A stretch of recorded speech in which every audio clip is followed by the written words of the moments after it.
ओम शांति। परमपिता शिव परमात्मा जो नई सृष्टि के रचयिता, दुख हरता सुख करता है, बिगड़ी को बनाने वाले हैं, नरक को स्वर्ग बनाने वाले, मुक्तेश्वर, पाप कटेश्वर, सदगति दाता, कल्याणकारी, जो सचमुच ज्ञान के सागर, प्रेम, आनंद, शांति, सुख, पवित्रता, शक्तियों, दया के सागर, भंडार और दाता है, कल्याणकारी है, सारे जगत के पिता है, सारी सृष्टि के करण करावनहार, करता धरता है। तो जब ये संसार, ये सृष्टि नरक बन जाती है, तो पिता परमात्मा ही इसे नरक से स्वर्ग, कांटे से फूल, पति से पावन, कौड़ी से हीरे जैसा आकर के बनाते हैं। सारी प्रकृति सहित आत्माओं को पावन कर देते हैं। तो बाप आकर के कहते हैं कि बच्चे, मैं खुद नहीं करता हूँ, लेकिन मैं बच्चों के द्वारा कराता हूँ। जैसे टीचर एक स्टूडेंट को अच्छी तरह से नॉलेज दे करके उसे विद्वान, आचार्य और सब सारे वर्ल्ड के आगे उसे ऊंचा बनाता है, और उसी स्टूडेंट के द्वारा सारे आगे के कार्य होते हैं। स्टूडेंट ने ही यूनिवर्सिटी बनाई, वो भी तो महान आत्माएं थी, आखिर किसी ने तो उनको पढ़ाया था। इसी प्रकार से अलमाइटी बाबा भी, परमपिता परमात्मा भी मनुष्य आत्माओं के द्वारा सारी सृष्टि को नरक से स्वर्ग बनाते हैं, शिक्षा भी देते हैं और शक्तियां भी देते हैं, वरदान भी देते हैं, दुआएं भी देते हैं, अति अति सारी कृपा करते हैं, और आत्माओं के द्वारा ही आत्माओं में प्रवेश करके भी कार्य करते हैं। लेकिन जिसको मनुष्य समझ नहीं पाते, सोचते हैं हम मैंने किया, लेकिन पिता परमात्मा इतना गुप्त, इतना सूक्ष्म है कि उनकी जिभा पर प्रकट हो जाते हैं, नैनो में प्रकट हो जाते हैं, उनके ब्रेन में घुस जाते हैं, पता भी नहीं पड़ता है। तो बाबा आकर के हम बच्चों को महान आत्मा, पुण्य आत्मा, देवात्मा बनाते हैं, हमें इन 5 विकारों पर विजय प्राप्त कराते हैं। तो जिसको सभी ने इम्पॉसिबल कहा, असंभव कहा, सन्यासी हार गए, घर गृहस्थ में रहते हुए बीबी छोड़ी, बच्चे छोड़े, संसार छोड़ा, सब कुछ छोड़ दिया, लेकिन फिर भी वो संपूर्णता को प्राप्त नहीं कर सके। यही कहा कि खुदा की बातें खुदा ही जाने, परमात्मा को नहीं पहचान पाए। पूछा परमात्मा कौन है, कहा कि ये हम नहीं कह सकते। इसलिए शिव बाबा को, पिता परमात्मा को अपनी पहचान स्वयं देनी पड़ती है, क्योंकि बच्चे अपने पिता की पहचान क्या देंगे, क्योंकि बच्चों को तो पिता ने ही रचा है। तो जब तक रचने वाला स्वयं ना आकर के बताए, तब तक रचना उसको कैसे जान सके। इसलिए भगवान ने गीता में ये कहा है कि अर्जुन, तेरी भी पहचान मैं देता हूँ, क्योंकि तुम भूल चुके हो, तुम तो आत्मा हो, तुम देह नहीं हो, 5 तत्वों का शरीर नहीं हो, तुम तो आत्मा हो, अजर अमर अविनाशी हो। आत्मा ही इस शरीर के द्वारा कर्म करती है। जैसे गाड़ी का ड्राइवर गाड़ी चलाता है, तो गाड़ी अपने आप तो नहीं चलती है, ड्राइवर ही गाड़ी को कंट्रोल करता है, सब कुछ चलाता है। इसी प्रकार आत्मा ही पंच तत्व के चोले को लेकर के इस सृष्टि पर पार्ट बजाती है। तो परमात्मा ने आकर के सबसे पहले आत्मिक स्मृति का हमको तिलक लगाया, हमारे नयन खोले कि बच्चे तुम आत्माएं हो, तुम भूल गए हो। तो बाप ने पहचान दी और कहा कि जब तुम इस सृष्टि पर आए थे, तो परम धाम तुम्हारा घर है, जहाँ से तुम खेल खेलने के लिए आए। तो खेल खेलते हुए तुम्हें ये स्मृति थी। जैसे कोई आदमी अमेरिका जाता है, तो लगता भी मैं तो विजिटर हूँ, अमेरिका में आया हूँ। अगर 5 साल, 10 साल, 50 साल, 100 साल वहाँ रह जाए, फिर तो कहता है मैं अमेरिकन हूँ। इसी प्रकार से हम सभी आत्माओं ने बार बार देह ग्रहण करना छोड़ना, ग्रहण करना छोड़ना, और उसके साथ साथ फिर लास्ट में हम अपने आप ही को देह समझ बैठे, और देह समझने से ही ऊंच नीच सारे विकार पैदा हो गए, काम क्रोध लोभ मोह अहंकार, और इसी के वशीभूत होते होते बिल्कुल ही पतित तमो प्रधान बन गए, आत्मा अपने सत्यता को खो बैठी। तो बाबा परमात्मा आकर के कहते हैं कि बच्चे हमें अपने अतीत की अनादिकाल की हमें याद दिलाते हैं कि बच्चे तुम तो वास्तव में शांत स्वरूप प्रेम स्वरूप आनंद स्वरूप सुख स्वरूप आत्मा थे, और परम धाम में भी जैसे आकाश में सितारे कई तेज चमकते हैं, ऐसे तुम आत्माएं पवित्रता के शक्ति से परम धाम में भी सबसे पावरफुल थी, चमकदार थी। जैसे धरती पर आए खेल खेलने के लिए, तुम ही महान आत्माएं, महान से महान थे, श्रेष्ठ आत्माएं थे, पुण्य आत्माएं थे, देव आत्माएं थे, तुम्हारे ही मंदिर बने हुए हैं। और फिर कैसे 8 जन्म सतयुग 12 जन्म त्रेता लेने के बाद 20 जन्म लेने के बाद तुम देह अभिमान में आए, तो देह अभिमान में आते ही विकारों की उत्पत्ति हुई। जैसे कुछ समय तक दूध टिका रहता है, जब गर्मी बढ़ती है दूध फट जाता है, ऐसे ही विकार पैदा हो गए, ऐसे रक्त विकार आता है तो बीमारियां पैदा होती हैं।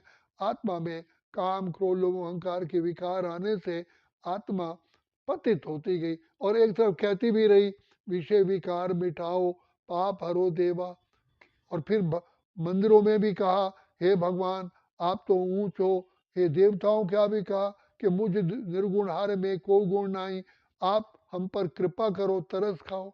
तो परम पिता परमात्मा जानते हैं कि आत्माओं का पतन कैसे हुआ। तो शिव बाबा दया के सागर प्रेम के सागर आकर के हमारा बुद्धि रूपी नेत्र खोलते हैं, हमें आत्मिक पहचान देते हैं, घर की पहचान देते हैं, अपने स्वधर्म की पहचान देते हैं, फिर इस सृष्टि नाटक के बारे में बताते हैं कि तुम आत्माओं ने कैसे कैसे ऊंच घराने से चले, कैसे तुमने ये पाठ बजाया। जैसे बच्चे को जन्म होता है तो माँ बाप कहते हैं कि तुम्हारा जन्म कैसे हुआ, कैसे हमने तुझे पाला, कहाँ तुझे शिक्षा दी, कहाँ कहाँ से तेरे लिए क्या क्या किया। ऐसे शिव बाबा हम बच्चों को पूरा ज्ञान देते हैं कि ये सृष्टि मैंने स्वर्ग बनाई थी, जिसको हेवन पैराडाइज बैकुंठ कहा जाता है। तब भारत स्वर्ग था, और यहाँ नालंदा विश्वविद्यालय और तक्षशिला बहुत बड़े विश्वविद्यालय थे, जहाँ पर विदेशों से लोग यहाँ पढ़ने आते थे। भारत की संस्कृति इतनी महान थी, तो भारत धन धान्य से भरपूर था, हीरे जवाहरात के महल थे, शेर का एक घाट पानी पीते थे, दूध घी की नदियां बहती थी, सब आत्माएं देव आत्माएं थी, श्रेष्ठ आत्माएं थी। तो कैसे 5 विकारों के गुलाम होते होते बिल्कुल पतित विकारी बन गए। अब पतित विकारी आत्माएं कैसे पावन बने, तो बाबा फिर कहते हैं बच्चे तुम अपने को देह नहीं, तुम आत्मा हो, अजर अमर अविनाशी हो। आत्मिक स्मृति दे करके फिर कहते हैं कि मैं तुम आत्माओं का पिता हूँ। शरीर का पिता हर एक का अलग अलग है, मैं सभी आत्माओं का पिता हूँ। मुझे ही परमात्मा कहते हैं, पार ब्रह्म परमेश्वर कहते हैं।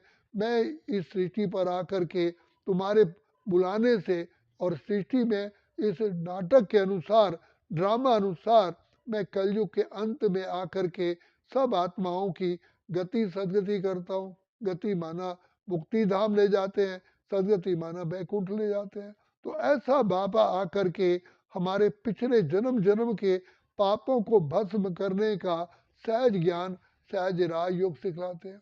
फिर बाबा पहचान देते हैं बच्चे समय अनुसार, जैसे प्रातः काल होती है, दोपहर होती है, शाम होती है, रात होती है, रात के बाद दिन जरूर आता है, और उसके बीच का समय को अमृत वेला कहते हैं। इसी प्रकार सतयुग त्रेता द्वापर कलयुग के बाद आता है पुरुषोत्तम संगम युग, जहाँ पर स्वयं पिता परमात्मा आकर के पति सृष्टि को पावन बनाते हैं। तो अब ये वही समय है, आत्माएं अपनी शक्तियों को खो बैठी है, अपने असली जो आनंद था, सुख था, शांति खुशी आत्मा में भरपूर थी वो आज खाली हो गई है। तो जैसे बर्तन का मटके का पानी खत्म हो जाता है, मटका ही सूख जाता है, ऐसे आत्माएं सूख गई हैं।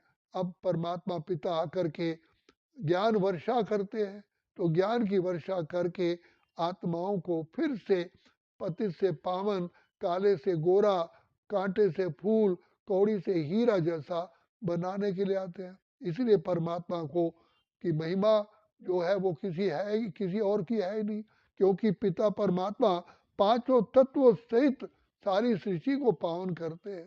तो वो पिता परमात्मा आया है शिव ईश्वर राह दिखाने के लिए, कलयुग वाली दुनिया स्वर्ग बनाने के लिए। तो पिता परमात्मा भिन्न भिन्न प्रकार के हमको रास्ते बताते हैं, कला सिखलाते हैं, ज्ञान की अनेकों गहरी गहरी डीप बातें बता करके फिर से हमको पुण्य आत्मा बना रहे हैं।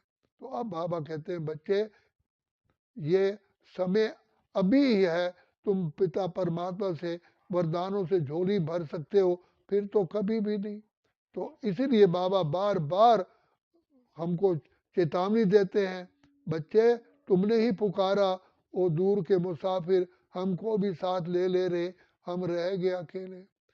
वो रात के राही बाबा कहते हैं, हमने भगवान को कहा प्रभु हमें इस पाप की दुनिया से कहीं दूर दूर ले चलो, जहाँ चित्त चैन मिले, ले चलो ले चलो। अब बाबा आया है हमारी पुकार सुन करके, फिर भी कहता है मैं तो आत्माओं को ज्ञान देता हूँ, फिर आत्माएं ज्ञान को धारण करके अपनी शक्ति अनुसार, अपनी योग्यता अनुसार मेरे से वरदान पा सकती है। तो जैसे दिन सबके लिए वही होता है, कोई दिन में पूरा उसका पूरा लाभ उठाता है, कोई दिन में भी सोया रहता है। इसलिए बाप आकर के हमें सब शिक्षाएं दे करके फिर से आए हैं मानव से दानव से मानव, मानव से देव बनाने के लिए। अब बाबा कहते हैं यही ज्ञान का जल है जिससे आत्मा को पवित्र बनाते हैं। जैसे शरीर को धोने के लिए वो पानी से धोया जाता है, आत्मा धुलती है ज्ञान के जल से, पवित्रता के जल से और गुणों के जल से, सेवा के जल से। तो बाप आकर के चारों ही हमें सब्जेक्ट की शिक्षा देते हैं, ज्ञान, योग, धारणा, सेवा, जिससे आत्मा फिर पावन बन जाती है, फिर खुशहाल बन जाती है। अब वही समय है, इसलिए बाप बार बार कहते हैं कलयुग बीता रे, सतयुग आया, जाग रे मानव भाग्य जगा ले। अब अपना भाग्य बनाओ, यही समय है। और पिता परमात्मा हमारी सेवा पर उपस्थित है, उसका लाभ उठाओ। बाकी समय किसी का इंतजार नहीं करता, समय ऐसा है टिक टिक टिक टिक करते समय बीतता जाता है। इसलिए बाप कहते हैं बच्चे बुद्धिमान वो होता है जो समय का पूरा लाभ उठाता है। समय पर डॉक्टर पेशेंट के पास पहुंचता है तो पेशेंट की जान बच जाती है। तो इसी प्रकार समय की वैल्यू है। अब पुरुषोत्तम संगम युग पर ही भाग्य विधाता भगवान आकर के हमें भाग्य बनाने का रास्ता बता रहे हैं। इसलिए बाप कहते हैं जिन सोया तिन खोया, जिन जागा तिन पाया। अब पाने का समय यही है, यही है, यही है। अच्छा, ओम शांति, ओम शांति, ओम शांति।